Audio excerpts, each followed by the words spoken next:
হরি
নারায়ণ।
নারায়ণ নারায়ণ। আজি আমারে পরম সৌভাগ্য স্বয়ং ত্রিজগতৰ গৰাকীকে স্বচক্ষুৱে পালো দৰ্শন। হে প্ৰভু ভকত বৎসল হৰি, এই নিত্যি নাৰদৰে শত কৌটি প্ৰণিপাতে কৰিবা গ্ৰহণ। ওঠা দেৱৰ্ষি, তুষ্ট আজি মই তোমাৰ ভক্তি। নারায়ণ। বাৰ কোৱাচোন দেৱৰ্ষি, প্ৰভু কিয়নো আহিলা তুমি আমাৰ সমীপে? প্ৰভু আপোনাক জানিবৰ বাবে বেদ শাস্ত্ৰ কৰিলো অধ্যয়ন, তথাপিও আপোনাকে জানিব নোৱাৰিলো। প্ৰভু জানিব পাৰিছো আপুনি হেনো সকলোতে বিৰাজমান। প্ৰভু জনাবলৈ এই নিষ্ঠি নাৰদকে আপোনাৰে মহিমাৰ কথা আৰু দিবলৈ ব্ৰহ্মতন্ত্ৰ। দেৱৰ্ষি প্ৰভু শুনি সন্তোষ হলো মই তোমাৰ কথা। নারায়ণ। কিন্তু দেৱৰ্ষি প্ৰভু নোৱাৰিমে কব মোৰে মহিমাৰ কথা। নারায়ণ। মোৰি মহিমাৰ কথা প্ৰভু ভক্তজনেহে জানে, গতিকে চোৱা তুমি হনতে মনিৰ আশ্ৰমে নারায়ণ। হনতে মনিকে গৰুৰূপে মানি ল'বা। প্ৰভু তেওঁই তোমাকে ব্ৰহ্ম মহিমা সম্পৰ্কে জ্ঞান দিব। নারায়ণ। প্ৰভু কিয় কৰিছে চালনা?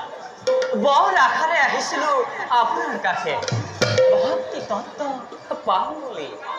দেৱৰ্ষি প্ৰভু তোমাৰ আশা অবশ্যই পূর্ণ হব।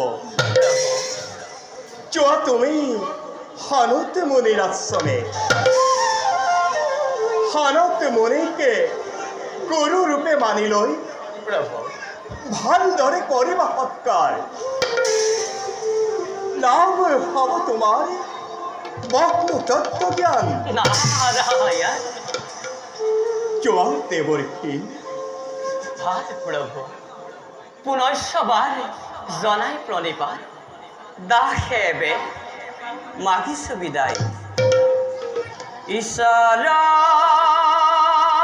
পরম বিষ্ণু পরমে ভব